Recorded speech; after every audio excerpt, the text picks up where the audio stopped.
Where do I start about my love and admiration for Danny O'Shea?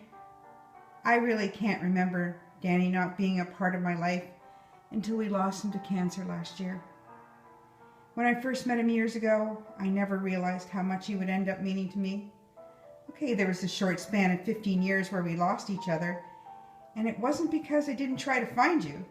It was because we were in different places, in different spaces in our lives, and he didn't want to be found in the bells in Quebec, and I was 3,000 miles away in another country. But by year 16, he decided to be found because we needed each other. He had cancer, and my husband Angelo had cancer. So the first call went something like this. "Hey kid, are you hiding from me?" He always called me kid. But that's all it was. And so we went on like nothing had been missing through all those lost years. From then on, we continued to lean on each other, and each time I heard him take a drag of his cigarette, I just wanted to tell him to stop. But I knew that was fruitless, as no one ever told Dan O'Shea what to do. While I was up and down and all over the place, Danny was always just that solid line that never broke. He helped me through some pretty miserable times in my life on our almost bi-daily phone calls from 1975 to 1997. That's a lot of years to talk, and a lot of words went down, and you know what? There was never one word of anger ever in our conversations. Maybe he was faking all these years, and inside he was a complete mess. But you know what? We won't ever know, and I'd always like to remember him that way. Well, maybe we met in person just a dozen times through all those years, at my store in Ottawa and in Montreal. We used to go to a great little French restaurant on Blurry and Sherbrooke Street, and he ordered me my first coquille Saint-Jacques. We ate fresh carrot soup, and he did try to get me to eat frog's legs, and I just looked at him that day and laughed. You know, there are some people that make you smile a little bigger and laugh a little louder and just live a little better, and that was Danny.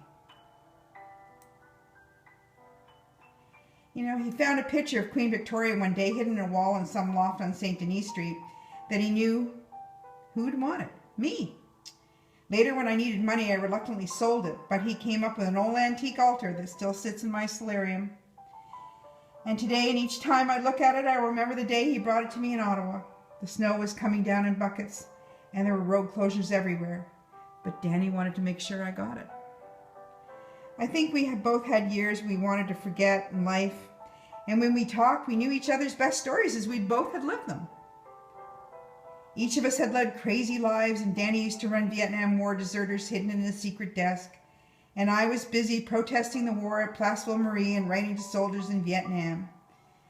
We both had lived the computer room fiasco at St. George University, the FLQ years, and were living just streets apart in Montreal, but we never knew each other then.